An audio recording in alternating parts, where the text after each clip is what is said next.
कुछ चीजों को कभी शो मत करना, शो करके मत करना। ध्यान शो करके मत करना, पढ़ाई शो करके मत करना। अगल बगल वालों को दिल में दर्द होता है कि अच्छा बेटा, मुर्दों का कोई दुश्मन नहीं, तुम मुर्दा बन के रहो। अगर मुर्दा जा रहा है तो कोई गाली देता है? तुम क्या करना चाहते हो जीवन में, यह बात तुम्हारे साये को भी नहीं पता होना चाहिए। तुम अपने घर में, गांव में कुछ मत बताओ, तुम्हारा घर बड़ा सुकून से रहेगा। जय हिंद फ्रेंड्स।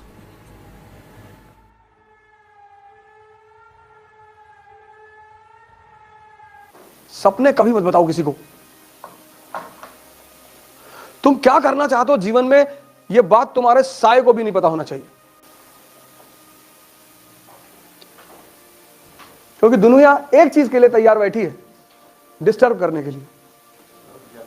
और दुनिया तैयार बैठी है तुम्हारे घर से लेकर बाहर तक सब।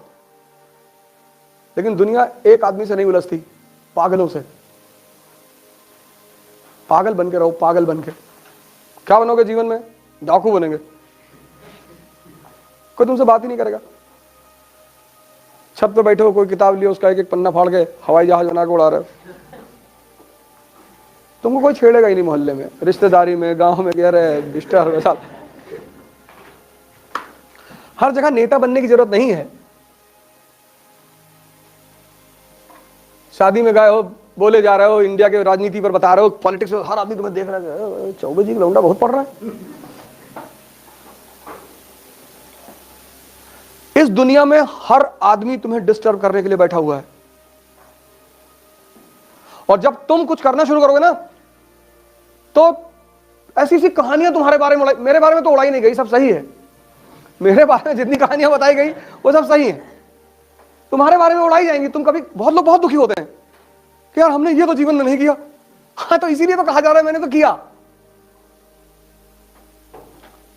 मेरे दोस्तों को, जब मेरे साथ क्लासमेट वगैरह हैं और जो लोग साथ रहे हैं कभी किसी जमाने में, और जिन्होंने मुझे देखा है,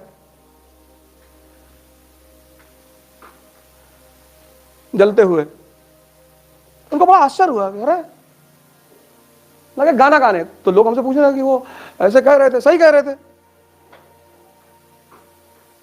तुम इज्जत की चिंता मत करो, तुम अपनी यूटिलिटी की चिंता करो। तुम अगर लोगों के काम के हो, सब तुमको इज्जत देंगे।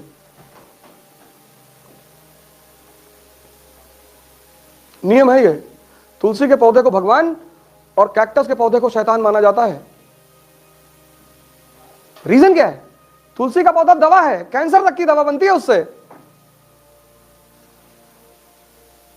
पीपल का पौधा भगवान, बृहस्पति ग्रह का सूचक, क्योंकि रात और दिन दोनों समय ऑक्सीजन रिलीज करता है। यूटिलिटी है। आज भी गांव में तुम जाओ, लोग पीपल का पेड़ नहीं कटने देते, कहते इस पे ब्रह्म का वास है।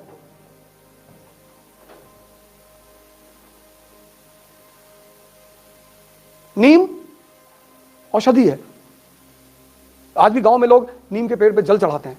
अंग्रेज आए, वो तुम्हारे ऊपर हंसी उड़ाने लगे, तुम डर गए कि अरे यार हम यार पागल है, पेड़ पे जल चढ़ाते। तुमको एक आदमी पेन देता है, तुम थैंक यू बोलते हो। पेड़ शिव का रूप है। शिव कौन? जो जहर पी ले, मतलब CO2, कार्बन डाइऑक्साइड, और जो अमृत दे दे, यानी ऑक्सीजन। तभी तो पीपल के पेड़ के नीचे शिव के रूप में पत्थर रखा जाता है कि ये तुम्हारे जहर को पी रहा है और तुम्हें अमृत दे रहा है। पश्चिम के लोग आकर तुम्हारे ऊपर हंसने लगे। ये तुम नादानी में तुमने पीपल पेड़ ही जलाना छोड़ दिया।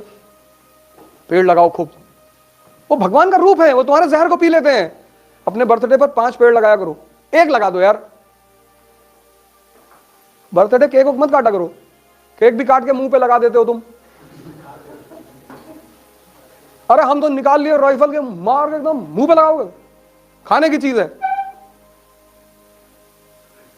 तो मुंह पे केक लगाओगे, मार देंगे, ट्रांसफर हो जाएगा तुरंत। पहले तो केक काटना नहीं है, लेकिन कोई बात नहीं, ऐसा नहीं, इतना कभी भी कंजर्वेटिव नहीं होना चाहिए।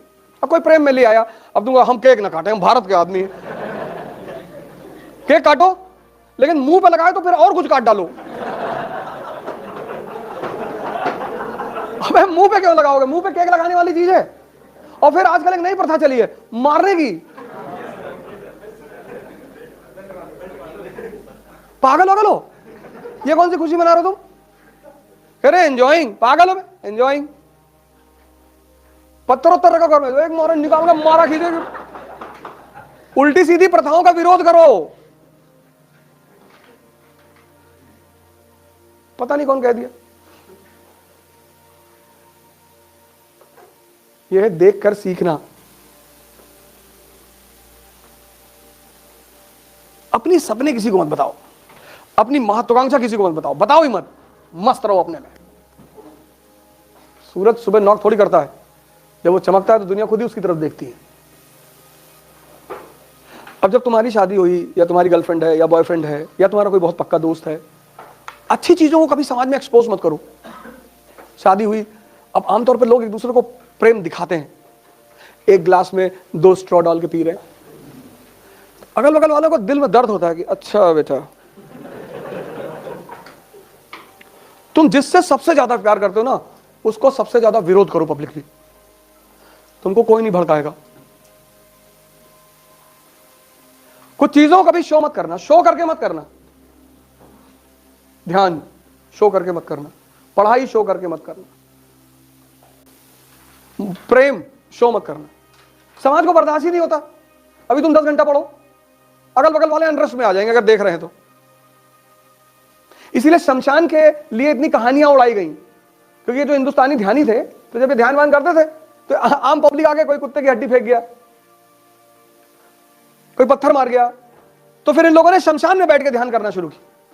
तो अब शमशान में की कहानियां बना दी कि वहां रात में पायल की आवाज आती, और जो शमशान के केयरटेकर है उनके बच्चे दिन रात वहीं रहते हैं, उनको तो नहीं आती। चाहे मुसलमान शमशान हो चाहे हिंदू हो, उनका केयरटेकर फैमिली वहां रहती है ना। हमारा स्कूल है फातिमा स्कूल गोंडा में, तो हमारे स्कूल के जस्ट बगल में मुस्लिम कब्रिस्तान है। तो जो कब्रिस्तान के केयरटेकर थे, उनके बच्चे उसी कब्रों पे खेलते थे। तुमने एक बार उस केयरटेकर से पूछा, मैंने कहा भाई साहब आपको डर नहीं लगता? बोला भैया डर तो जिंदा आदमी से लगता है, ये तो सब बेचारे मर गए।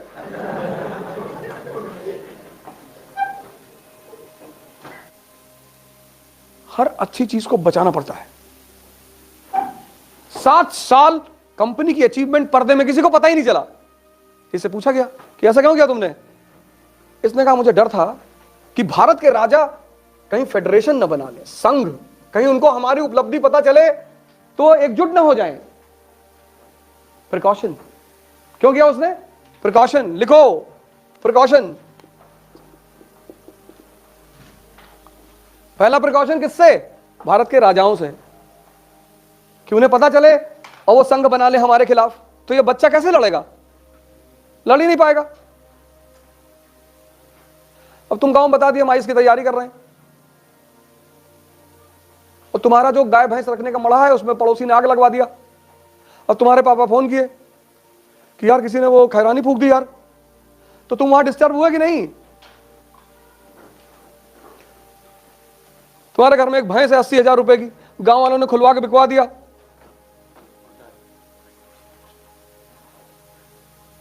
तुम अपने घर में गांव में कुछ मत बताओ, तुम्हारा घर बड़ा सुकून से रहेगा। हमारा एक स्टूडेंट है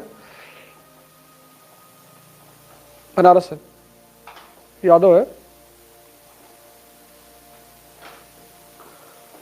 तो जब उसका मेंस आया तो गांव में पटीदारी है ना, उसका दीवार ही गिरा दिया। ये दीवार अभी अवैध जमीन पे बनी है। उसके भाइयों को मारा भी सब, वो बेचारा भागा बनारस। मुर्दों का कोई दुश्मन नहीं, तुम मुर्दा बन के रहो। अगर मुर्दा जा रहा है तो कोई गाली देता है? मुर्दा बन के रहो, पता ना चले किसी को कि कर क्या रहे हो। गाना छोड़ दो, ये देखो यहां से सीखो, यही तो सिखा रहा है। तो उसने कहा मुझे पहला शक था कि भारत के राजा संघ बना लेंगे, और दूसरा उसने कहा कि ये जो यूरोपीय कंपनियां हैं ये हमारे खिलाफ हो जाएंगी। यूरोपियन कंपनीज, अगर फ्रांस को पता चलेगा, फ्रेंच कंपनी को, पोर्चुगीज कंपनी को, डच कंपनी को, कि हमने टेरिटरी इतनी बड़ी कब्जा कर ली,